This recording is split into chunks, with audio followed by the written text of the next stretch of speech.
Allez, bonjour à tous, j'espère que vous allez bien. Alors en ce beau dimanche, aujourd'hui, on va parler du Bitcoin, de la bourse et de l'immobilier parce que c'est enfin le moment de faire le bilan de l'année 2020 et surtout des perspectives pour 2021. Alors bien sûr, on parlera avant tout en fait des crypto-monnaies, du Bitcoin et des altcoins. On parlera un petit peu de la bourse et un tout petit peu le mot de la fin par rapport à l'immobilier. C'est pas ce qui m'intéresse le plus, c'est pas ce qui est le plus intéressant à mon sens aujourd'hui en termes d'investissement. Alors on commence, on parle du bilan pour le marché en fait des crypto-monnaies pour l'année 2020 qui a été quand même une sacrée année. Franchement, alors ça a été une année quand même assez sportive. Il s'est passé beaucoup de choses, il y a eu plein de choses à faire, il y a eu je pense également beaucoup de personnes qui en ont quand même bien profité et qui ont pu gagner beaucoup d'argent. Il y en a aussi beaucoup qui ont perdu énormément d'argent, surtout sur le début en fait de l'année, avec le crack qu'on a eu en mars, mars 2020. Je pense que quand même beaucoup s'en rappellent. Vraiment une très grosse purge qui ont quand même fait sortir du marché un bon nombre de personnes. Donc tout le monde ne gagne pas en fait dans les crypto-monnaies.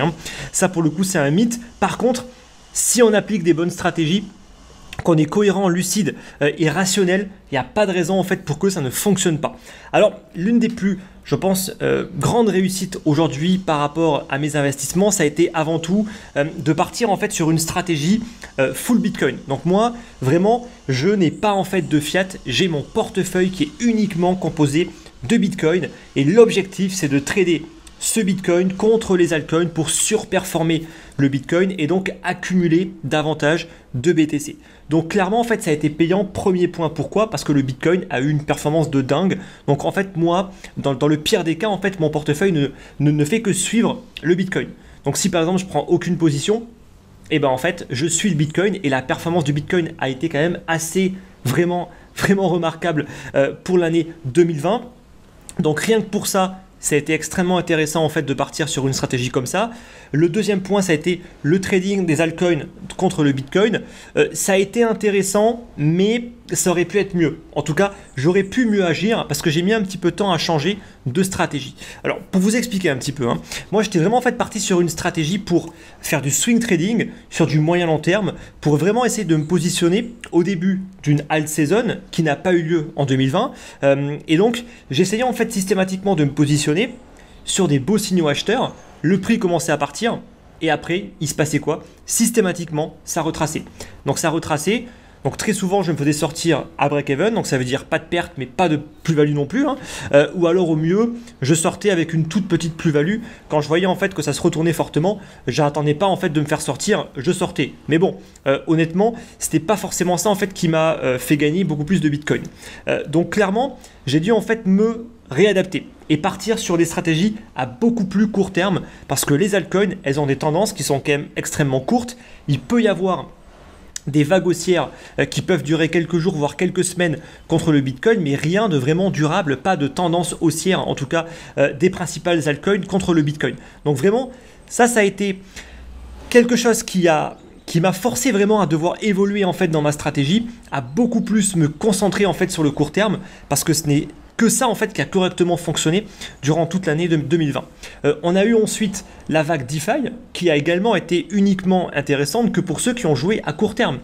La vague DeFi, ça a duré à tout casser un mois ou deux, vraiment à tout casser, où on a eu des très grosses explosions, mais après des retracements extrêmement forts de près de 80 voire 90% de retracement par rapport au Bitcoin. Donc ça veut dire quoi? Ça veut dire que ceux qui ont essayé en fait d'acheter pour holder, aujourd'hui ils ont vu leur portefeuille qui est monté et qui est complètement redescendu. En tout cas par rapport au Bitcoin, il y a eu une énorme sous-performance sur la moitié de la fin de l'année 2020. Donc de nouveau, c'est le court terme qui m'a vraiment permis en fait de profiter de très belles tendances comme on l'a eu par exemple sur le Yearn Finance, sur le Compound et quelques autres projets de la DeFi qui ont quand même donné des très beaux signaux mais qui de nouveau nécessitaient une stratégie à court terme. Ceux qui ont voulu la jouer à long terme, je pense clairement qu'ils n'ont pas dû bien réussir parce que ça a vraiment beaucoup monté puis après ça a fortement corrigé. Alors versus dollar, on n'a pas forcément cette impression que ça a autant corrigé que ça pour la simple et bonne raison que le Bitcoin a énormément pris de valeur en 2020. Et ce qu'il faut bien regarder en fait, c'est la comparaison par rapport au Bitcoin. Parce que si honnêtement, vous vous exposez sur un token de la DeFi qui a un risque plus important une volatilité plus importante, une capitalisation beaucoup plus faible. Pour faire moins bien que le Bitcoin, ça ne sert pas à grand chose. Donc là, pour le coup, c'est vraiment la base de l'investissement. On investit avec le risque le plus faible possible et la performance la plus élevée possible. Si vous prenez plus de risques et que vous avez moins de performance que le Bitcoin, ça ne sert pas à grand chose pour le coup, en tout cas c'est mon avis, de se mettre sur autre chose. Donc clairement, il a fallu évoluer. Il faut tout le temps de toute façon évoluer, il ne faut pas uniquement se baser en fait sur ses acquis, il faut être capable de réadapter en fait ses stratégies et d'évoluer en fonction que le marché va évoluer. C'est pas vous en fait qui décidez, c'est le marché qui décide et donc nous en fait on doit juste s'adapter par rapport à ça. Donc en tout cas ça a plutôt bien fonctionné. Je continue aujourd'hui encore avec cette stratégie et en tout cas je l'espère avec une saison des altcoins qui pour 2021 va montrer le bout de son nez. En tout cas on a eu des premiers signaux sur le courant du mois de janvier. Maintenant il faut juste que ça puisse perdurer et que ce ne soit pas juste en fait un feu de paille qui retombe tout aussi vite qu'il n'est monté. Ensuite, deuxième décision qui a été également très payante, ça a été de diversifier une partie du capital sur des robots de trading. Alors ça fait quasiment maintenant un an que je suis exposé à Napbot, j'avais déjà fait en fait 2 vidéos sur le sujet et également depuis maintenant quelques mois sur le club privé du trading du coin. Donc pareil, tout comme pour Napbot, j'ai mis 50 000 $ pour commencer à tester en fait leur solution, voir un petit peu comment est-ce qu'elle se comporte et peut-être bien évidemment rajouter en fait davantage de capital, sauf si bien sûr il prend très vite de la valeur, comme ça a pu être le cas pour Napbot où je suis très rapidement monté au-dessus de la somme que je comptais mettre, qui était à 100 000 $. On l'a largement dépassé aujourd'hui. Donc c'est pour ça que j'ai pas eu besoin de réinjecter en fait du capital. Mais on laisse le bot faire sa vie, même si bien évidemment les bots ne sont pas des solutions miracles. Je vois encore beaucoup de personnes qui pensent que les bots sont des stratégies en fait qui sont capables de toujours faire mieux, de toujours surperformer en fait le marché, alors que c'est extrêmement difficile.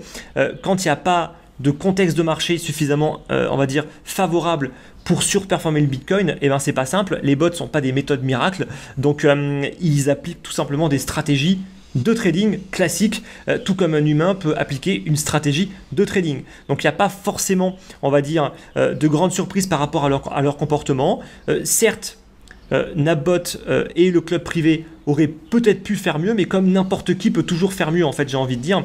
Donc si on cherche la perfection, en général on fait pas grand chose. Voilà, donc en tout cas je ferai une vidéo par rapport à ça de manière beaucoup plus précise pour vraiment faire le point, pour montrer vraiment l'évolution du portefeuille, la performance réelle qui a été réalisée. Je ferai vraiment une vidéo pour présenter de nouveau un petit peu tout ça. Troisième point, ça a été les ICO. Et ouais, il n'y a pas grand monde qui a parlé en fait des ICO et pourtant ça a été quand même des investissements qui ont été extrêmement lucratifs pour l'année de 2020 pardon.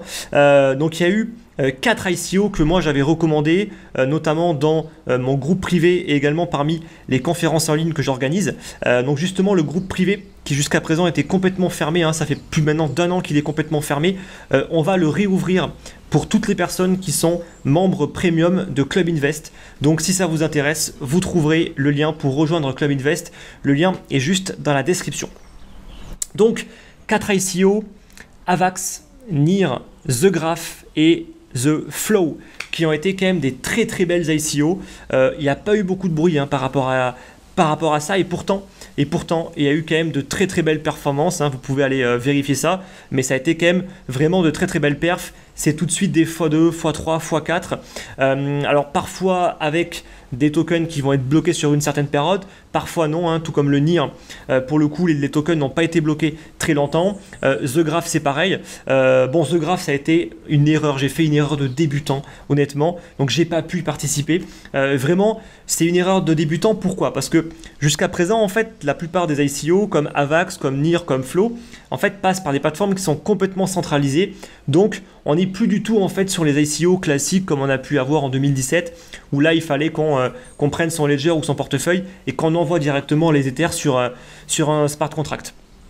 Et pourtant, c'est ce qu'ils ont refait avec The Graph. Et donc, l'erreur que j'ai faite, c'est vraiment une erreur de débutant, c'est que j'ai tout simplement pas mis assez de gaz pour payer ma transaction pour participer à l'ICO. Ça a été une erreur. Pourquoi? Parce qu'il y avait tellement de monde sur le créneau que, en gros, tout est parti en l'espace de quelques minutes. Et donc, si on n'était pas là pile quand les inscriptions étaient ouvertes et qu'on mettait pas vraiment, mais de manière très généreuse, beaucoup en fait de frais pour que la transaction passe tout de suite, et ben on se faisait avoir en fait parce que entre le moment où les frais étaient calculés et le moment où on envoyait en fait la transaction, les frais avaient déjà encore augmenté. Donc la transaction est restée en attente. Le temps que je rebalance une autre transaction, c'était déjà fini. Tous les The Graph étaient déjà partis. Bon, vraiment, c'est une erreur de bleu, de débutant que j'ai réalisé.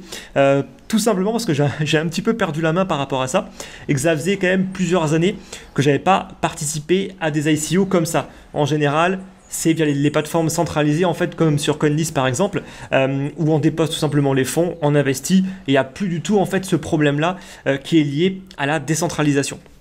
Et ensuite, il y a eu toutes les IO de Binance. Donc toutes les IO de Binance de 2020 sont toutes aujourd'hui bénéfiques. Ça veut dire que si vous aviez investi, enfin du moins si vous aviez des BNB, que vous avez eu un ticket gagnant et que vous aviez acheté les différentes IO de Binance, revendre dès qu'il y avait le listing était tout de suite bénéfique et on pouvait gagner systématiquement des x2, x3, x4, x5 à chaque fois. Voilà. Bon là ça fait un petit moment qu'ils n'en ont pas fait, mais en tout cas j'ai participé de nouveau à toutes les IO. Bon par contre les IO, le ticket d'entrée est extrêmement limité parce que c'est un système justement de tickets gagnants. Donc moi à chaque fois j'avais donc le maximum qui était 10 tickets gagnants, mais honnêtement j'ai pas eu de chance, j'avais que un ticket gagnant à chaque fois, donc forcément la somme investie était quand même assez ridicule.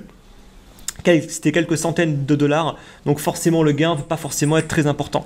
Mais en tout cas, ça a été bénéfique et ça a été gagnant à chaque fois.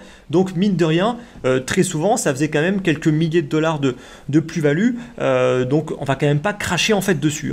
Donc ça c'est vraiment ce qui a fonctionné pour 2020. Donc investir avoir un portefeuille sur une base Bitcoin pour avant tout profiter de la performance du Bitcoin et de trader en fait les altcoins contre le Bitcoin, de diversifier en fait le capital sur des stratégies de robot de trading, de participer aux principales ICO qui ont quand même délivré en fait de très très belles performances. Dans les ratés, il y a eu 2 ratés que j'estime, voilà, j'estime être des erreurs, même si honnêtement là je pinaille un petit peu. Donc la première c'est Celsius. Donc Celsius, c'était justement en fait un des projets qui avait été présenté par un des membres de mon groupe privé dès 2019, qui était extrêmement optimiste par rapport à ce projet, qui était dans ma catégorie en fait de crypto à fort potentiel, dans lesquels j'ai malheureusement pas vraiment investi. J'avais investi en fait vraiment des miettes. Je crois que j'avais investi à peu près dans les 100 $ en fait dessus, que j'avais un petit peu laissé traîner en fait sur leur application. Et au final, je me suis rendu compte qu'en 2020, ces 100 $ avaient été quand même transformés en plusieurs milliers de dollars parce qu'il y avait quand même eu une performance assez importante du token CEL qui se retrouve aujourd'hui en fait dans le top, je crois le top 25 ou le top 30 de CoinMarketCap, tout en sachant en fait que le token n'est pas vraiment listé sur les principales plateformes. Donc vraiment le modèle économique derrière est très intéressant. Donc vraiment le projet Celsius, ça a été un raté en fait dans le sens où il n'aurait suffi que je laisse traîner que quelques milliers de dollars en fait dessus pour que tout de suite je récupère plusieurs centaines de milliers de dollars, ce qui aurait été quand même beaucoup plus intéressant. Bon, ça n'a pas été le cas, c'est pas forcément grave, j'ai quand même bien gagné avec le reste de mes stratégies, mais en tout cas, ça reste possible en fait d'aller chercher des rendements importants. Bon, pour la petite anecdote, justement, cette personne-là qui était extrêmement optimiste et qui avait acheté pour beaucoup d'argent, je pense, de Celsius, n'a pas été capable d'attendre que vraiment le token prenne beaucoup de valeur et multiplie par 20, par 50 sa valeur avant de vendre pour qu'il devienne millionnaire, parce qu'il avait largement suffisamment de sel pour aller choper le million de dollars en termes de plus-value. Malheureusement, il a fait ce que font la plupart des gens, et ça, envie de dire, c'est normal, parce que quand on n'est pas habitué à avoir un portefeuille qui prend autant de valeur et qu'on n'est pas habitué avec la somme qui est justement en jeu, et bien forcément ça devient plus compliqué. Il a vendu sur un x4 ou un x5, ce qui est une très belle performance, sauf que s'il avait un petit peu plus attendu, il aurait pu, je pense, aller chercher facilement le x50. Et forcément entre un x5 et un x50, et ben l'ordre de grandeur est quand même pas le même et les plus-values ne sont pas du tout les mêmes. Mais de nouveau, c'est une erreur, mais c'est avant tout en fait un moyen pour apprendre, parce que quand on n'est pas habitué à avoir autant d'argent, Ne croyez pas en fait que vous serez capable d'attendre correctement. Vous serez systématiquement tenté en fait de vendre et il y aura plein d'événements durant toute l'année.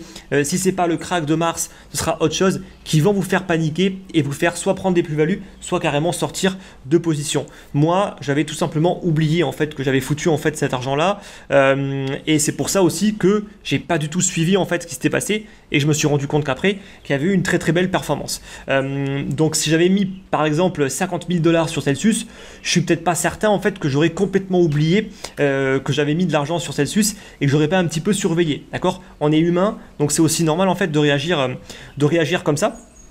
Et ensuite, bon, erreur ou en tout cas point d'amélioration, moi au final j'ai eu un prix moyen d'achat sur le Bitcoin entre 6 et 8 000 $. J'estime que compte tenu des événements qu'on a eu de 2019 à 2020, j'aurais peut-être pu un petit peu plus moyenner à la baisse. Voilà, après c'est vraiment du pinaillage, mais il faut toujours quand même essayer de se remettre en question, même si on fait des choses qui sont quand même plutôt bien, on peut toujours faire mieux. Il y a des personnes qui ont fait mieux que moi, il y a des personnes qui ont investi encore plus bas. Alors après, c'est vrai que moi aujourd'hui j'ai quand même opté pour une méthode d'investissement qui vise à ne pas prendre un risque démesuré. Et c'est vrai que acheter un couteau qui tombe quand le Bitcoin est en train de s'effondrer, j'ai un petit peu plus de mal aujourd'hui. J'aurais pu le faire il y a quelques années. Maintenant, j'ai un petit peu plus de mal. Donc c'est vrai que j'ai toujours tendance à un petit peu attendre les confirmations pour me repositionner. Tout comme justement en mars, j'ai attendu quand même le rebond avant de recommencer à me repositionner justement au niveau des 6-8 000 $. Mais en tout cas, ça reste quand même un bon niveau d'achat, mais qui, à mon sens, peut être amélioré. Et ça, pour le coup, c'est vraiment un point de travail qui serait important pour le prochain cycle, si on a de nouveau un cycle similaire sur les crypto-monnaies. Donc voilà un petit peu pour la partie crypto. Donc je pense que c'est aussi important en fait pour vous de vraiment faire le bilan, votre autocritique, qu'est-ce qui a été bien fait, qu'est-ce qui a été mal fait, qu'est-ce qu'il faut améliorer. C'est vraiment important en fait de se remettre en question pour systématiquement évoluer. Ensuite, sur la partie bourse, donc moi j'ai commencé à investir en bourse depuis maintenant un petit peu plus d'une année. Donc l'énorme avantage qui s'est passé en fait en 2020, c'est que j'ai pu mettre en place mon plan pour les cracks. Donc j'avais mis en place en fait un plan pour les cracks pour justement acheter.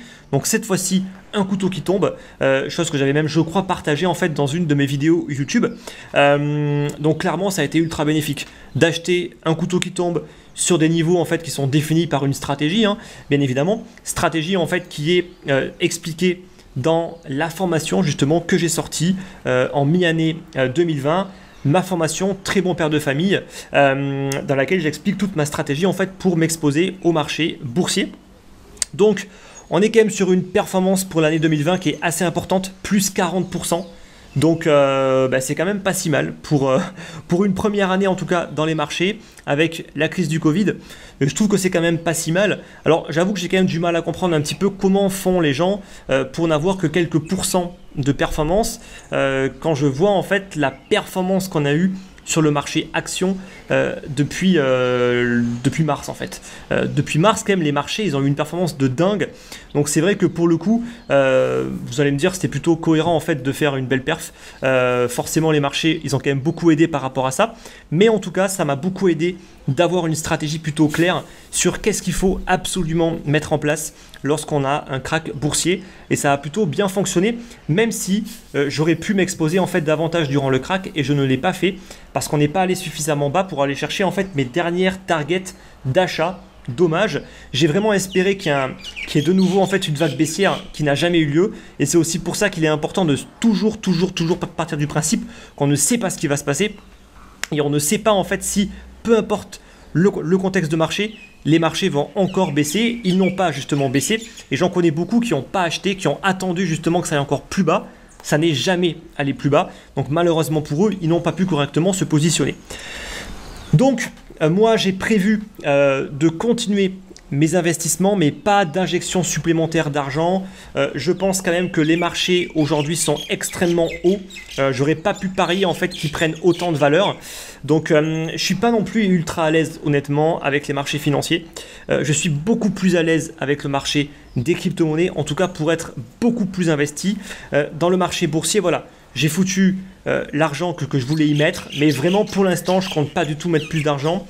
Je vais juste continuer en fait mon plan, mon DCA, investir de manière régulière dans les marchés. Si jamais ça se remet à fortement baisser, redéclencher en fait mon plan crack pour continuer en fait mon exposition. Mais en tout cas, voilà, pas forcément plus d'exposition par rapport au marché, même si c'est important en fait, je pense, d'être diversifié avec des monnaies fiduciaires qui ne vont faire que perdre de la valeur. Donc ça veut dire qu'il faut des actifs tangibles, il faut des actions. Les actions ne font que prendre de la valeur quand la monnaie ne fait que perdre de la valeur, hein. C'est obligatoire, d'accord. C'est justement ultra flagrant si on regarde un petit peu la performance du marché, par exemple en Argentine, avec une monnaie qui s'est fait déglinguer par rapport aux autres. Vous regardez en fait la performance des actions, les actions ont eu une performance de dingue. Donc c'est pas forcément un problème d'avoir des marchés qui sont vraiment, qui peuvent paraître élevés. Il faut aussi comparer ça par rapport à la monnaie, par rapport aux injections monétaires qui ont eu lieu et qui ne font que favoriser le fait d'investir dans les actions, d'investir dans l'or, dans le Bitcoin. Tout ça, c'est extrêmement important. Alors, je parle du marché boursier, je sous-entends actions, obligations, or et un tout petit peu de Bitcoin. Il y a également un tout petit peu en fait de Bitcoin dans mon portefeuille très bon père de famille, car à mon sens aujourd'hui, ne serait-ce que 2, 3, 4% de Bitcoin dans un portefeuille de bon père de famille, ça n'augmente pas le risque, par contre ça augmente considérablement les performances. Donc aujourd'hui pour moi c'est obligatoire de le faire, enfin c'est pas juste aujourd'hui, hein. Ça fait maintenant des années en fait que je le pense et que justement je l'ai appliqué. Et si on regarde un petit peu aujourd'hui justement ce que disent les économistes, étonnamment, apparemment il y a vraiment un changement d'état d'esprit, où il y a pas mal d'économistes qui commencent maintenant à dire oui en fait du Bitcoin c'est pas si déconnant que ça, oui effectivement quelques pourcents de Bitcoin, pourquoi pas, alors qu'il y a quelques années en fait de cela, le Bitcoin c'était juste une grosse blague en fait. Bon, petit point par rapport à l'immobilier, écoutez, l'immobilier en tout cas sur Maurice bien évidemment a été énormément impacté en fait par le fait que les frontières soient restées fermées très longtemps. Aujourd'hui il y a une quarantaine de... plutôt une quatorzaine, donc de 14 jours à réaliser, donc on est confiné, donc forcément c'est pas très avantageux en fait pour le tourisme, donc il faut absolument évoluer de nouveau, il suffit de basculer en fait sur du long terme, et puis bon la rentabilité baisse, mais ça continue quand même à générer un petit peu de cash flow. Donc voilà, mais l'immobilier, c'est pas forcément ce qui m'enchante le plus honnêtement. Quand je vois en fait les emmerdes, la perte de temps, tout ce qu'il faut faire, en fait, il faut entretenir la relation client, etc. par rapport à ce que ça rapporte en termes de rendement, même si on va chercher en fait du 10%, du 15% de rendement par rapport aux cryptos, par rapport au marché boursier, franchement, moi je fais rapidement la corrélation entre temps passé, ce que ça peut me rapporter. Bon, l'immobilier c'est le pire, hein, c'est vraiment le pire investissement par rapport à ça. Donc c'est pour ça que pour l'instant, vraiment pas de développement prévu par rapport à ça. Et j'en parle pas trop parce que c'est pas du tout ce qui m'intéresse le plus depuis un petit moment. En tout cas, j'ai un pied dedans. Mais franchement, en termes d'investissement, je vois souvent des personnes qui font que de l'immobilier nous vanter les louanges de l'immobilier. Je suis désolé en fait, mais dans les cryptos en fait on peut gagner on peut gagner en un jour ce qu'on peut gagner en un an en fait dans l'immobilier quoi. Donc quand on sait correctement investir en fait dans les cryptos et dans les marchés boursiers, je pense que l'immobilier est pas vraiment intéressant.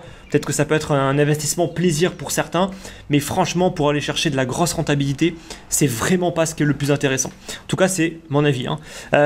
Alors quels sont un petit peu les objectifs pour 2021, pour moi en tout cas ça va être de m'endetter, et oui, m'endetter en fait notamment pour acheter encore de l'immobilier, mais pas pour investir plus en résidence principale, donc le faire à Maurice avec un risque d'inflation, une monnaie qui se fait dévaluer, qui a déjà perdu en fait plus de 20% de sa valeur. Ce qui est hyper intéressant en fait c'est de s'endetter dans une monnaie qui est faible, une monnaie locale comme la roupie par exemple, et d'avoir tous ces revenus qui sont soit en dollars, soit en euros. Ah, ça c'est vraiment royal parce que votre prêt en fait a beaucoup de chances en fait de vous coûter de moins en moins cher, et en plus de ça, grâce à la crise du Covid, les taux ils ont quand même fortement baissé, même à Maurice qui était quand même plutôt élevé avant la crise. Là on a quand même pas mal baissé, on tourne à peu près aux alentours des 3% sur les taux d'intérêt pour les prêts immobiliers, ce qui est quand même plutôt faible pour un pays en fait comme Maurice. Ensuite, pour moi, je pense que c'est important en fait de continuer à se débancariser, sortir vraiment du système bancaire, notamment avec la carte. Moi, j'utilise aujourd'hui la carte bancaire Binance, qui fonctionne vraiment très très bien, j'ai aucun problème avec. Continuer à développer en fait mon épargne avec des produits comme Celsius, qui justement, j'ai ressorti un petit peu du placard, j'ai envie de dire, cette application pour continuer à me débancariser et à mettre une partie en fait de mon épargne en stablecoin, principalement en USDC sur Celsius. C'est toujours mieux en fait que de laisser traîner ça en fait sur un compte bancaire qui ne rapporte rien. Aujourd'hui, j'estime que le risque est quand même bien moins important qu'il n'a pu l'être en fait par le passé. D'une part parce que l'USDC est, je pense, l'un des stablecoins aujourd'hui les plus sûrs, si ce n'est le plus sûr. Et qu'en plus Celsius reste une des entreprises qui, je pense, fait partie en fait des plus transparentes et avec lequel je me sens en sécurité. En tout cas bien plus qu'avec pas mal d'autres banques aujourd'hui. Je me sens vraiment beaucoup plus en sécurité. Bien sûr qu'on prend toujours du risque, hein. Il y a un rendement à peu près de 10-11% par an. Donc bien évidemment qu'il y a du risque, bien évidemment que je vais toujours garder un petit peu en fait de cash sur le système traditionnel, mais honnêtement vraiment se débancariser au maximum et ne pas laisser en fait beaucoup trop d'argent dans le système bancaire. Également de prévu pour 2021, ça va être de terminer, et Dieu sait que ça a été compliqué parce que j'ai vraiment pas eu beaucoup de temps, ma mise à jour en fait de ma formation sur l'investissement dans les crypto-monnaies. Faire une formation, ça demande un temps de malade, ça demande en fait des mois et des mois en fait de travail, de travailler en fait sur les slides, sur le tournage. Enfin, ça demande vraiment un temps ça demande vraiment beaucoup de temps. On se rend pas forcément compte de tout le travail en fait qui est fait derrière. J'ai pu justement sortir ma formation Très bon père de famille grâce au confinement parce que j'étais vraiment bloqué chez moi en fait durant plusieurs mois. Donc là, j'ai vraiment pu me mettre en mode je fais que ça en fait durant plusieurs mois. Mais concrètement, là, actuellement, j'ai vraiment beaucoup d'autres projets en parallèle. Et c'est vrai que c'est assez compliqué, mais c'est un petit peu mon défi, justement, quand même, pour 2021. Et bien évidemment, développer ma société de gestion de portefeuille crypto que j'ai lancée en début d'année, justement, si ça peut vous intéresser. Donc, c'est destiné à toutes les personnes qui ont un portefeuille de plus de 50 000 $. Si ça vous intéresse d'avoir plus d'infos par rapport à ça, vous pouvez directement me contacter par email. C'est contact@cointips.fr. Quels vont être les grands thèmes de 2021 ? Bon, à mon sens, ça va être la crise économique sans précédent qu'on va avoir, notamment en Europe. Vraiment, je me dis que la crise va être extrêmement dure. Crise sociale également, avec des inégalités qui vont complètement exploser. Quand je regarde quand même toutes les mesures qui sont prises aujourd'hui pour soutenir l'économie, en fait, c'est soutenir les marchés financiers, c'est soutenir les fonds, c'est soutenir les banques, c'est soutenir en fait ceux qui n'ont pas besoin d'être vraiment soutenus en fait. Sauf qu'aujourd'hui, en fait, on a un système financier mais qui est complètement à la ramasse. On est en train d'injecter en fait et de donner des quantités astronomiques d'argent à un système qui est à bout de souffle, juste en fait pour éviter que ça pète à court terme. Vraiment, les politiques ne font que ce qu'ils ont l'habitude de faire, c'est du court terme. Et ce qu'ils sont en train de faire sur du moyen long terme, c'est catastrophique. Donc une raison de plus de se débancariser, d'essayer en fait de se diversifier, de ne pas avoir de monnaie fiduciaire. Vraiment, il faut en avoir le moins possible. Il faut investir en fait dans des actifs, que ce soit de l'or, des actions, du bitcoin, des métaux précieux, même de l'argent, ce que vous voulez. Mais honnêtement, il faut essayer vraiment de sortir au maximum votre épargne des comptes bancaires, des assurances vie, j'en parle même pas. Vraiment, je suis vraiment pas optimiste. Et pour le coup, j'essaye d'être vraiment le plus optimiste possible. Mais quand je vois vraiment ce qui se passe, il y a vraiment des choses qui sont flagrantes et qui sautent aux yeux. Alors pour l'instant, tout le monde est complètement omnubilé en fait par la folie en fait du Covid. Mais le jour, et j'espère en tout cas qu'ils vont arrêter un petit peu cette schizophrénie, le jour où cette folie en fait va arrêter, et bien là on va pouvoir se concentrer maintenant sur la crise économique qui va être vraiment très importante. Donc pour moi en fait la fin des monnaies fiduciaires est lancée, vraiment. Je pense qu'on a vraiment eu un coup de grâce avec le Covid, avec les injections massives de liquidités, voir à quel point les banques centrales sont complètement corrélées aux politiques. Je veux dire, pour que la monnaie soit protégée, il ne faut pas que les politiques puissent dire quoi que ce soit par rapport à la politique de la banque centrale. Aujourd'hui, c'est complètement faux. La banque centrale est aux ordres des politiques, on l'a vu avec la crise du Covid. Ne serait-ce qu'avoir des taux qui sont négatifs, déjà, ça nous montre que déjà, il y a un problème dans le système et on a fait que amplifier les choses. On continue en fait toujours dans la même direction. Donc forcément, ça peut ne faire que ce mal, ça ne peut que ce mal se terminer. Et c'est pour ça qu'il faut acheter des actifs tangibles, qu'il faut protéger en fait son épargne et certainement pas en se mettant sur un livret A ou sur une assurance vie et encore moins sur un compte bancaire. Donc vraiment le conseil que moi je pourrais vous donner en fait pour 2021, c'est de suivre l'argent. Suivez en fait où est-ce que l'argent qui est déversé en fait dans l'économie va aller ruisseler. C'est là où vous devez justement également vous placer. C'est, je pense, le plus important. Donc dites-moi également, n'hésitez pas à partager également votre bilan, les erreurs. Ça peut aussi aider en fait aujourd'hui beaucoup de monde en fait de voir un petit peu les erreurs, ce qui a été bien fait, ce qui a été mal fait en fait de la part de tout le monde. Voilà, donc là je me suis un petit peu, on va dire, confié et livré un petit peu à vous sur mes perspectives par rapport à 2021, les bonnes choses, les mauvaises choses de 2020. Mais je pense que ça pour le coup c'est vraiment un exercice qui n'est pas simple. En général vraiment, on va dire critiquer ses choix, c'est pas ce qu'on a l'habitude de faire et pourtant c'est très important pour être capable d'avancer. Sinon on n'avance pas, on stagne et au final stagner ça veut dire mourir. Allez, j'espère en tout cas que cette vidéo un petit peu différente vous a plu. On se retrouve comme toujours dimanche prochain pour la prochaine vidéo. Je vous dis bon dimanche, bonne semaine et à la semaine prochaine. Bye bye.